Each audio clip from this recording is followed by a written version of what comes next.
It was our 15th wedding anniversary on that day. Having coffee with my wife after dining at the restaurant where I proposed to her, she dropped a bombshell. I've fallen for someone else. I know it's terrible to say this on a day like this, but I can't keep it secret from you any longer. I never expected that at the very place where I asked her to marry me. Fallen for someone else. She said nothing, just kept her head down. I was at a loss, looking up at the ceiling. But then, I suddenly realized she had been acting suspicious. My wife, who used to be frugal, started buying expensive makeup products and owning designer bags, one after another. And she would just leave them in our bedroom. Are those designer bags you have at home the gifts from him? At my question, my wife trembled. It seemed that was the case. I'm sorry, he gave them to me as presents.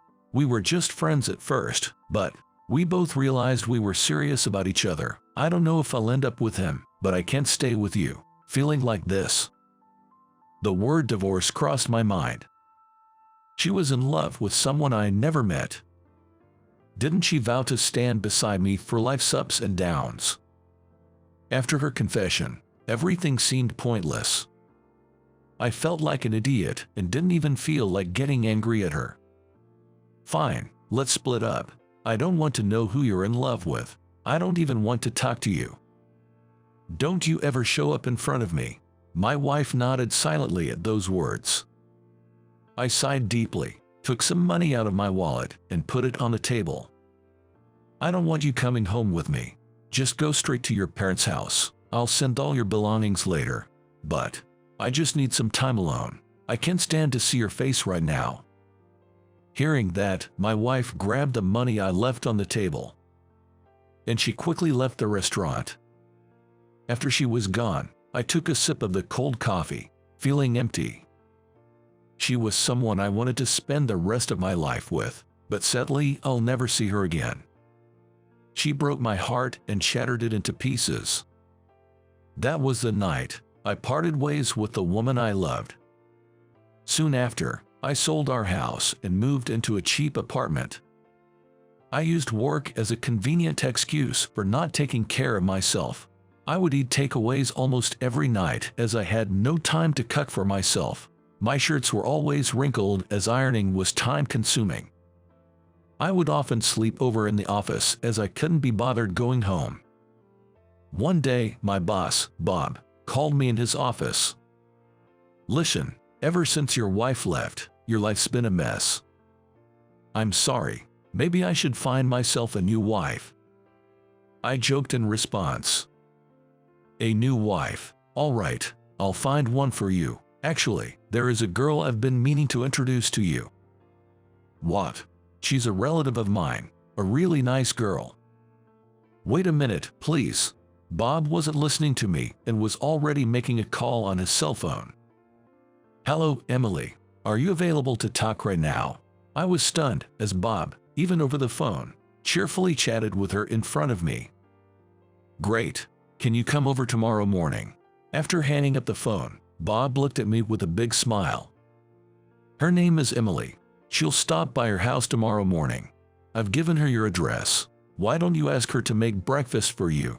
What are you talking about? Of course, it's not free. Bob started to tell me about Emily while laughing. She's been job hunting for a while. I told her she'd get paid by you for looking after you, so I'll leave it with you. Are you serious? That sounds like hiring a housekeeper. I felt dizzy at Bob's outrageous suggestion. But maybe he was just joking about finding a new wife for me. Yep, that must be it. She's a good girl, so if you like her, consider proposing to her. She's a very loyal person. She wouldn't leave you no matter what. Please, stop joking about things like that, I said to Bob, and then hurried off to the client meeting. After the meeting, I sent a report email to Bob, although I was exhausted. I'd dreaded going home. Maybe I'll stay at the office again tonight. Or should I find a cheap motel to stay at? As I was contemplating and walking through the streets, a young woman approached me. Excuse me, are you John?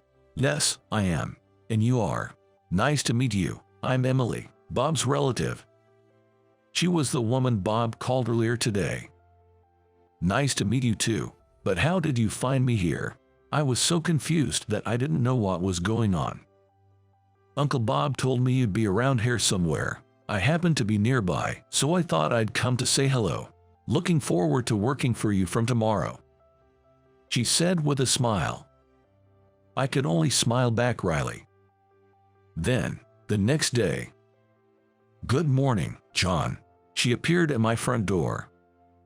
Of course, I couldn't just send her away. What would Bob think if I did? So I invited her in and let her make me breakfast. It had been a while since I had homemade food. Wow, bacon and eggs. The bacon is perfectly crispy. I'm glad you liked the way I cooked it. She chuckled at my words. I looked at her and said, "It's been a while since I had proper breakfast. That might be why you enjoyed it so much." Thank you.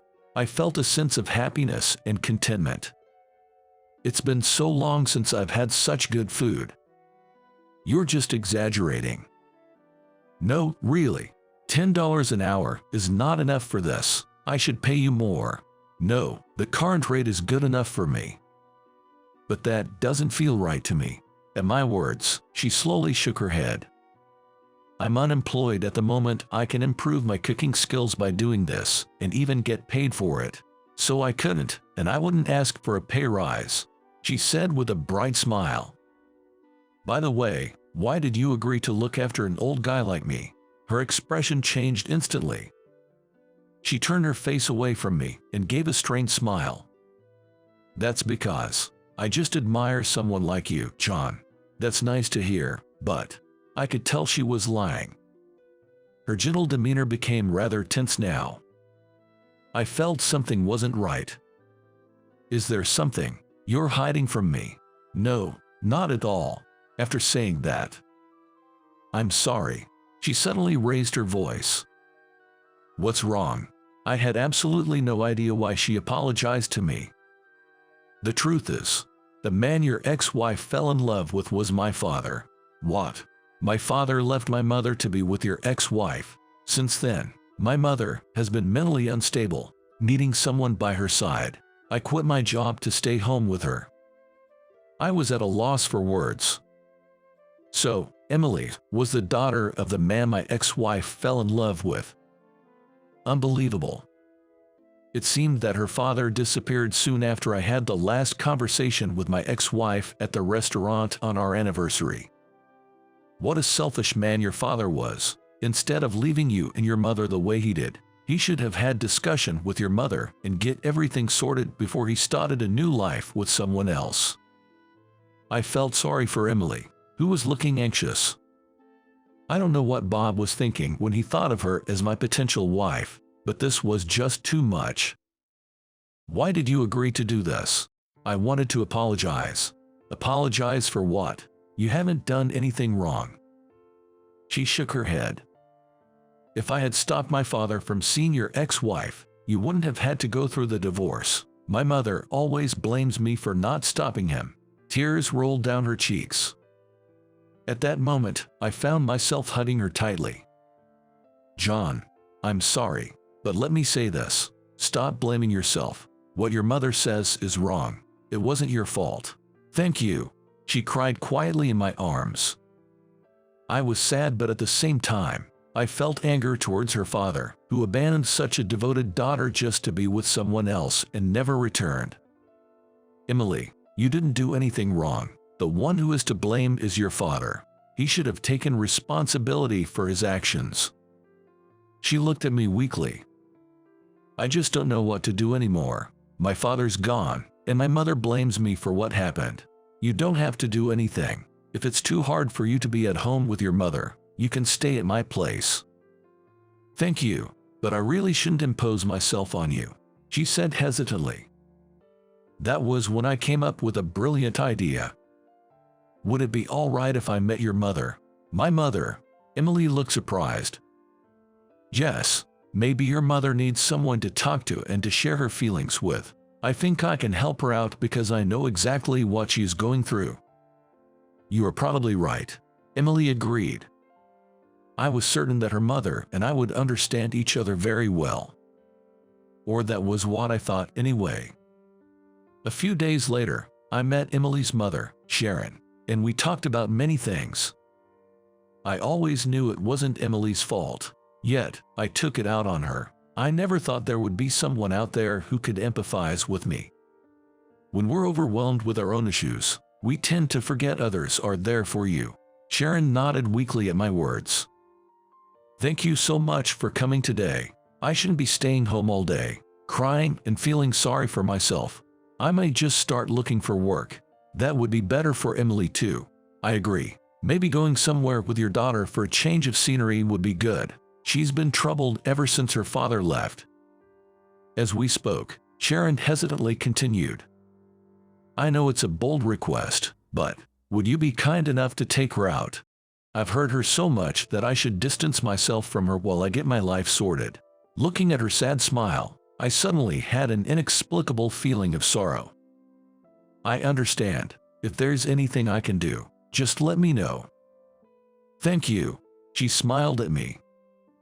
I smiled back at her. Emily continued to come to my house and help me with domestic chores. Not only that, we would go for a walk together to the nearby park and sometimes visit art galleries and aquariums and such.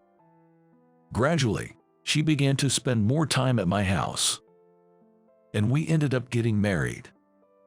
I absolutely adore Emily.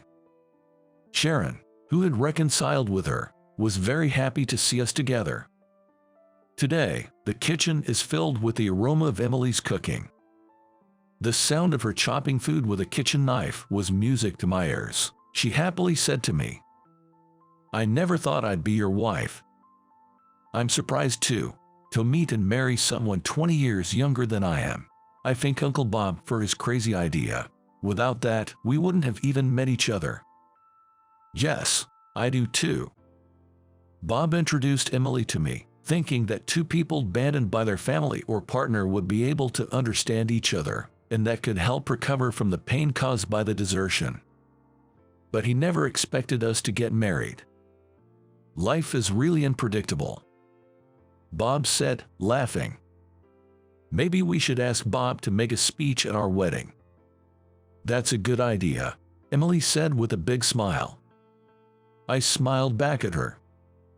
I'm really looking forward to our wedding next month.